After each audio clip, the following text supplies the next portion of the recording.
साथियों, अब से कुछ दिन पूर्व देश ने अपने किसानों को अनेक बंधनों से मुक्त किया है। अब देश का किसान कहीं पर भी किसी को भी अपनी उपज बेच सकता है। लेकिन आज जब केंद्र सरकार किसानों को उनके अधिकार दे रही है, तो भी ये लोग विरोध पर उतर आए हैं। ये लोग चाहते हैं कि देश का किसान खुले बाजार में अपनी उपज नहीं बेच पाए। ये लोग चाहते हैं कि किसान की गाड़ियां जब्त होती रहें, उनसे वसूली होती रहे, उनसे कम कीमत पर अनाज खरीदकर बिचौलिए मुनाफा कमाते रहें। ये किसान की आजादी का विरोध कर रहे हैं। जिन सामानों की, उपकरणों की किसान पूजा करता है, उन्हें आग लगाकर ये लोग अब किसानों को अपमानित कर रहे हैं। साथियों, बरसों तक ये लोग कहते रहे एमएसपी लागू करेंगे, एमएसपी लागू करेंगे, लेकिन किया नहीं। एमएसपी लागू करने का काम स्वामीनाथन कमीशन की इच्छा के अनुसार हमारी ही सरकार ने किया।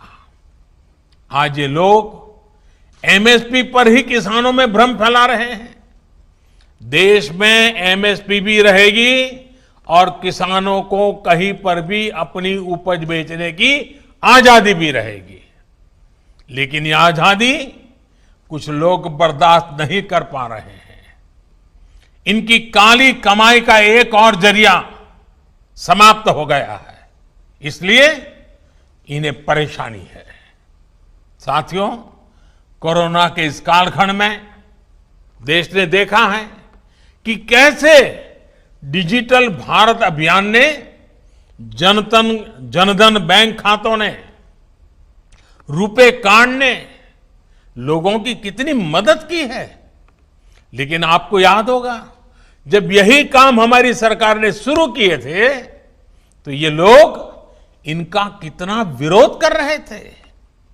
इनकी नजरों में देश का गरीब, देश के गांव के लोग अनपढ़ थे, अज्ञानी थे। देश के गरीब का बैंक खाता खुल जाए, वो भी डिजिटल लेन देन करें, इसका इन लोगों ने हमेशा विरोध किया। साथियों, देश ने यह भी देखा है कि जब वन नेशन वन टैक्स की बात आई, जीएसटी की बात आई, तो फिर ये लोग फिर विरोध करने के लिए मैदान में आ गए। जीएसटी की वजह से देश में घरेलू सामानों पर लगाने वाला टैक्स बहुत कम हो गया है।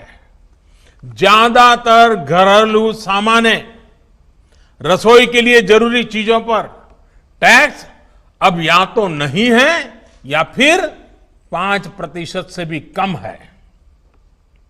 पहले इन्हीं चीजों पर ज्यादा टैक्स लगा करता था, लोगों को अपनी जेब से ज्यादा पैसे खर्च करने पड़ते थे। लेकिन आप देखिए, इन लोगों को जीएसटी से भी परेशानी, ये उसका मजाक उड़ाते हैं, उसका विरोध करते हैं। साथियों, ये लोग न किसान के साथ है, न नौजवान के साथ, और न ही देश के वीर जवान के साथ है। आपको याद होगा, जब हमारी सरकार वन रैंक वन पेंशन लाई, उत्तराखंड के हजारों पूर्व सैनिकों को भी उनका अधिकार दिया, तो ये लोग इसका भी विरोध कर रहे थे। वन रैंक वन पेंशन लागू करने के बाद से सरकार पूर्व सैनिकों को लगभग 11,000 करोड़ रुपए एरियर के तो दे चुकी है। यहां उत्तराखंड में भी 1 लाख से ज्यादा पूर्व सैनिकों को इसका लाभ मिला है। लेकिन इन लोगों को वन रैंक वन पेंशन लागू किए जाने से हमेशा दिक्कत रही। इन लोगों ने वन रैंक वन पेंशन का भी विरोध किया। साथियों, बरसों तक इन लोगों ने देश की सेनाओं को, देश की वायुसेना को सशक्त करने के लिए कुछ नहीं किया। वायुसेना कहती रही कि हमें आधुनिक लड़ाकू विमान चाहिए, लेकिन ये लोग वायुसेना की बात कभी नहीं सुनी, उसको नजरअंदाज करते रहे। जब हमारी सरकार ने सीधे फ्रांस सरकार से रफाल लड़ाकू विमान का समझौता कर लिया तो इनको फिर दिक्कत होने लगी। भारतीय वायुसेना के पास रफाल विमान आए, भारतीय वायुसेना की ताकत बढ़े, ये इसका भी विरोध करते रहे। मुझे खुशी है कि आज रफाल भारतीय वायुसेना की ताकत बढ़ा रहा है। अंबाला से लेकर के लेह तक उसकी गर्जना भारतीय जांबाजों का हौसला बढ़ा रही है। साथियों, 4 साल पहले का यही तो वो समय था जब देश के जांबाजों ने सर्जिकल स्ट्राइक करते हुए आतंक के अड्डों को तबाह कर दिया था। लेकिन ये लोग अपने जांबाजों के साहस की प्रशंसा करने के बजाय उनसे ही सर्जिकल स्ट्राइक के सबूत मांग रहे थे। सर्जिकल स्ट्राइक का भी विरोध करके ये लोग देश के सामने अपनी मंशा, अपनी नीयत साफ कर चुके हैं। देश के लिए हो, जो भी काम हो रहे हो, हर काम का विरोध करना इन लोगों की आदत हो गई है। उनकी राजनीति का एकमात्र तरीका ये यही है, बस विरोध विरोध विरोध। आप याद करिए, भारत की पहल पर जब पूरी दुनिया अंतर्राष्ट्रीय योग दिवस मना रही थी, पूरे विश्व में भारत गर्व कर सकता है योग पहुंच चुका है, तो ये भारत में ही योग का विरोध कर रहे थे। जब देश की सैकड़ों रियासतों को जोड़ने का काम, ऐतिहासिक काम करने वाले,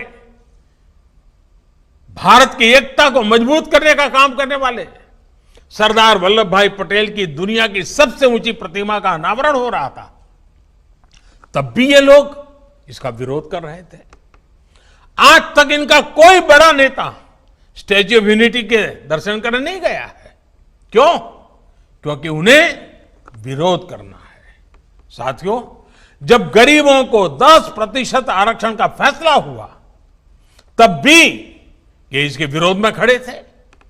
जब 26 नवंबर को संविधान दिवस मनाने की बात आई, तब भी ये इसका विरोध कर रहे थे।